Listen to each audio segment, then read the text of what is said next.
Oke, bismillahirrahmanirrahim. Assalamualaikum warahmatullahi wabarakatuh. Kembali lagi pada mata kuliah kewirausahaan, tentu dengan materi dan tema yang berbeda.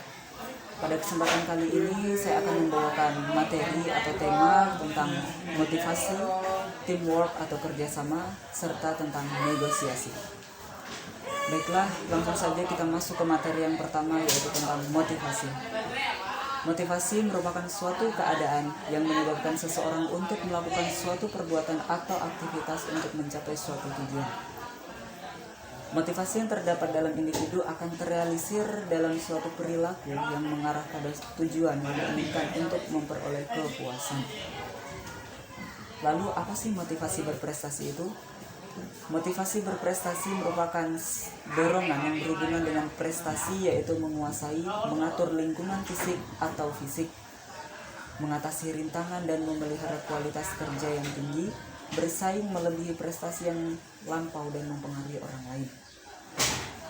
Sedangkan motivasi berprestasi itu sendiri merupakan motif yang mendorong individu dalam mencapai sukses dan bertujuan untuk berhasil dalam kompetisi dengan beberapa ukuran keberhasilan. Lalu, apa keterkaitan motivasi dan dengan kewirausahaan? Motivasi berkaitan dengan suatu tujuan. Dengan kata lain, motivasi berfungsi sebagai pendorong usaha dalam pencapaian prestasi. Hal ini berarti motivasi berprestasi sangat diperlukan untuk seorang wirausahawan untuk memajukan usahanya. Oleh sebab itu, dengan memiliki motivasi berprestasi dalam menjalankan wirausaha, seorang wirausahawan akan mampu berpikir inovatif, kreatif, serta memiliki semangat juang dalam mengembangkan usaha yang dirintisnya. Oke, sebuah pembahasan yang kedua yaitu tentang teamwork atau kerjasama dalam tim untuk menunjang keberhasilan saat bekerja. Adapun manfaat dari teamwork atau kerjasama dalam tim itu adalah yang pertama, bekerja lebih efektif. Tentunya dengan kerjasama tim, pekerjaan itu akan lebih mudah, lebih cepat, dan akan lebih terlaksana dalam waktu yang diinginkan. Yang kedua, manfaatnya adalah mendapatkan lebih banyak ide. Dengan banyaknya orang atau banyaknya personil dalam suatu anggota tim, maka kita akan mendapatkan banyak ide atau motivasi serta saran-saran yang diperlukan dalam pekerjaan. Yang ketiga yaitu saling mengandalkan satu sama lain.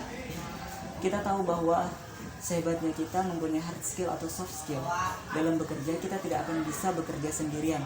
Maka dari itu kita memerlukan orang lain untuk menjalankan pekerjaan itu dengan baik dan dapat terlaksana dengan tujuan yang diinginkan. Adapun skill atau kemampuan yang harus dikuasai dalam teamwork atau kerjasama tim ini adalah yang pertama yaitu komunikasi dalam tim. Komunikasi sangat diperlukan untuk menunjang keberhasilan dalam pekerjaan yang diinginkan. Karena apabila tidak adanya komunikasi, maka akan kesulitan mengungkapkan apa yang akan disampaikan, terutama ide-ide atau gagasan-gagasan yang penting. Yang kedua adalah tanggung jawab, melatih masing-masing orang untuk bertanggung jawab atas pekerjaan yang telah diberikan. Yang ketiga yaitu kejujuran antar rekan kerja. Kejujuran sangat diperlukan karena itu merupakan salah satu landasan dan fondasi utama dari masing-masing orang dalam bekerja. Karena dengan kejujuran merupakan salah satu kunci kesuksesan dan keberhasilan seseorang. Yang berikutnya adalah mendengarkan dengan baik. Menjadi anggota tim yang baik harus menjadi seorang pendengar yang baik, karena menjadi pendengar yang baik merupakan salah satu cara kita menghargai orang lain jika ingin dihargai kembali. Yang berikutnya adalah empati terhadap anggota. Selagi dengan bekerja, kita juga harus menemukan rasa empati serta simpati kepada anggota sesama tim. Dengan memahami karakter atau perasaan masing-masing orang, maka kita bisa melakukan pendekatan yang bagus kepada anggota tim kita supaya mendapatkan solusi serta jalan terbaik dalam menyelesaikan suatu masalah. Dan yang terakhir adalah kolaborasi ide. Seperti yang saya katakan tadi bahwa ide-ide yang diperlukan itu sangat penting, dan terutama dalam kolaborasi juga sangat penting. Oke, materi yang terakhir atau subbab pembahasan yang terakhir yaitu tentang negosiasi. Negosiasi merupakan suatu proses komunikasi yang dimana dua pihak masing-masing dengan suatu tujuan dan sudut pandang mereka sendiri berusaha mencapai kesepakatan yang memuaskan kedua belah pihak. Oke, mungkin itu saja materi dari saya tentang kewirausahaan, tentang motivasi, teamwork, dan negosiasi. Itu mungkin hanya sedikit ulasan saja, dan mungkin hanya di awal saja. Untuk selebihnya teman-teman bisa mencari referensi di sumber-sumber lain.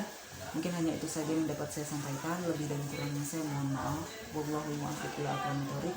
Wassalamualaikum warahmatullahi wabarakatuh.